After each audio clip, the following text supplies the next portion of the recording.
প্রশংসা সবই কেবল তোমারই রব্বুল আলামিন। দয়ালু মেহেরবান করুণায় অপরাণ, দয়ালু মেহেরবান করুণায় অপরাণ, আর কেহ নয় তুমি মালিক শেষ বিচারের দিন, শেষ বিচারের দিন। কথা বলুন ঠিক কিনা? শেষ বিচারের দিনে আমাদের সকলের মালিককে, এই দুনিয়ার মালিককে, হায়াতের মালিককে, রিজিকের মালিককে, মৌতের মালিককে, আমাদের আজকে মস্তক সম্পূর্ণ বডির মালিককে, সেই আল্লাহকে আমরা সকল কিছুর চেয়ে বেশি ভালোবাসতে চাই কি চাই না? আল্লাহ বলেন, তোমরা যদি আমি আল্লাহর সন্তুষ্টি চাও তাহলে আমার নবী মুহাম্মদ সাল্লাল্লাহু আলাইহি ওয়াসাল্লামকে মুহাব্বত করো এবং আমার নবীর অনুসরণ করো। জোরে বলে সুবহানাল্লাহ। আজকের মাহফিলের নাম হচ্ছে পবিত্র দর্শুল কোরআন মাহফিল। আজকে মাহফিলের নাম কি? দর্শুল কোরআন মাহফিল। এই কোরআনের মাহফিলে যদি কোরআনের কথাটা বলি, কালকে সকালবেলা আলোচনা শুরু হয়ে যাবে। আজকে এই এলাকা মাহফিলের নাম দিয়েছে দর্শুল কোরআন, কিন্তু কোরআন থেকে কিছু কথা বলে নাই, কিচ্ছা কাহিনী বলে হুজুররা চলে গেছে। কথা বলুন ঠিক কিনা? আমরা এই মহাগ্রন্থ আল কোরআন কারীমকে আমরা সাক্ষী রেখে যতটুকু সময় আল্লাহ তৌফিক দেয় ততটুকু সময় আল্লাহর এই কোরআন থেকে আল্লাহ আমাদেরকে যে জ্ঞান দিয়েছেন সেই জ্ঞান থেকে কথা শুনবো। আমরা শুনতে রাজি আছে কিনা? আল্লাহ কবুল করুন, সকল বলে আমিন।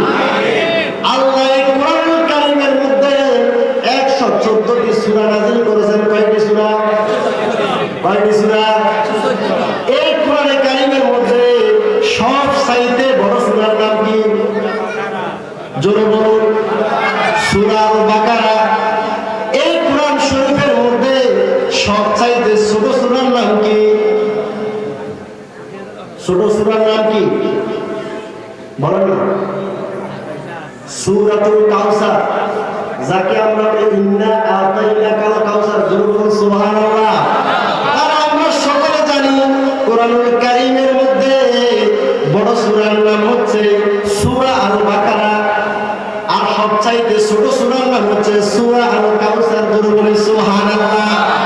যেহেতু আমাদের সময় কম, আমরা সূরা কাউসার সবচাইতে যে সূরা, সেই সূরা থেকে আমরা পবিত্র কোরআনের দ্বারা শুনবো। জোরে বলি আল্লাহুম্মা আমিন। আপনাদেরকে একটি কথা বলে দিই, কোরআন শরীফে তাফসীরুল কোরআন মানে কি জানি আমরা? তাফসীরুল কোরআন মানে হচ্ছে কোরআনের তাফসীর করা, ব্যাখ্যা করা। কি করা?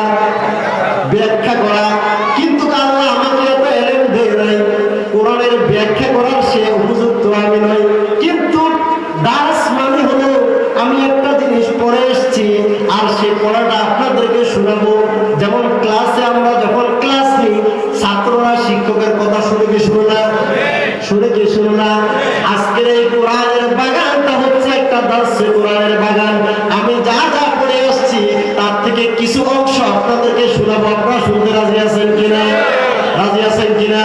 একটা উচ্চ হাত তুলে একটা থাকবে নারে তাকবীর, নারে রিসালাত, আহলুস সুন্নাত ওয়াল জামাত, আহলুস সুন্নাত ওয়াল জামাত। আজকের মাহফিল সকলে আল্লাহুম্মা আমিন। আসুন আমরা অল্প সময়ের ভিতরে আমরা আজকের এই আলোচনায় প্রবেশ করি। আজকের এই আলোচনা শুরু থেকে শেষ পর্যন্ত যে কথাগুলো শুনবো, সর্বপ্রথম আল্লাহ সুবহানাহু ওয়া তাআলা আমি গুনাহগারকে আমল করার তৌফিক দান করুন, তার পরবর্তীতে আপনাদেরকে আমল করার তৌফিক দান করুন। সকল বলে আমিন।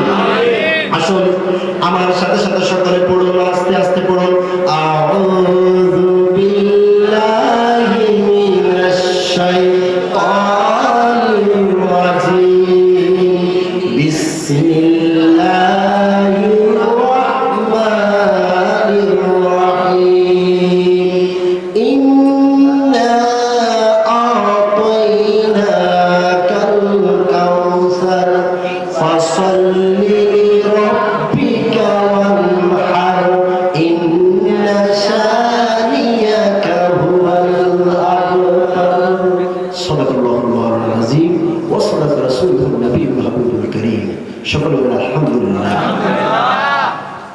সূরাতুল কাউসার পড়লাম, এই সূরার মধ্যে 3টি আয়াত। কয়টা আয়াত?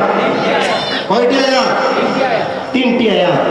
এই 3টি আয়াতের মধ্যে আল্লাহ পাক রব্বুল ইজ্জত এত নিয়ামত, এত বরকত, এত মহত্ব, এত গুরুত্ব বর্ণনা করে দিয়েছেন। আমার মতো বক্তা যদি 1000 বছর ধরে সূরা কাউসারের বর্ণনা করা হয়, এরপরে এর শান মহত্ব বর্ণনা করা পৃথিবীর কোনো মানুষের পক্ষে সম্ভব না। কথা বলুন ঠিক কিনা? বন্ধুরা আমার, আমার মুরব্বী বাবারা গভীর মনোযোগ দিয়ে শুনুন। কোরআন থেকে আজকে কথা বলার জন্য চেষ্টা করব।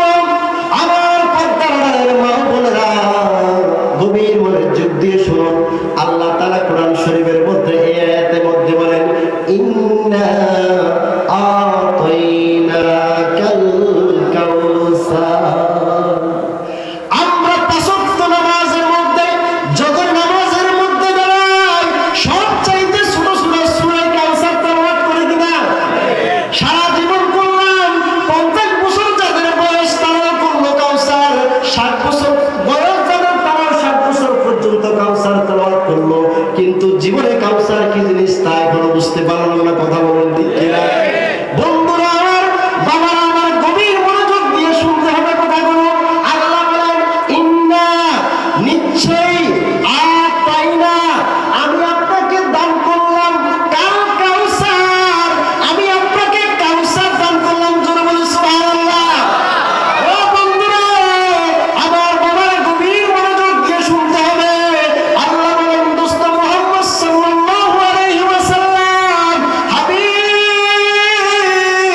ও আমার নবী, ও আমার বন্ধু, মক্কার কাফেররা যখন আপনাকে আঘাত করা শুরু করলো, আমার নবীকে যখন বললো, মুহাম্মদ তুমি রেস্কা না, মুহাম্মদ তোমার কোনো বংশ নাই, মুহাম্মদ এই পৃথিবী থেকে বিদায় নেওয়ার পরে ধ্বংস হয়ে যাবে। আমার আল্লাহ বলল, হাবিব, পৃথিবীর মানুষ আপনাকে খারাপ বলতে পারে, আপনাকে নির্বংশ বলতে পারে, আপনাকে অনেক গুণের কথা বলতে পারে। আজকে আমি এমন একটি সূরা আপনাকে দিচ্ছি, এই সূরা পাওয়ার সাথে সাথে আপনি নবীর মনটা সবচেয়ে বেশি খুশি হয়ে যাবে। জোরে বলে সুবহানাল্লাহ। আল্লাহ বলেছেন,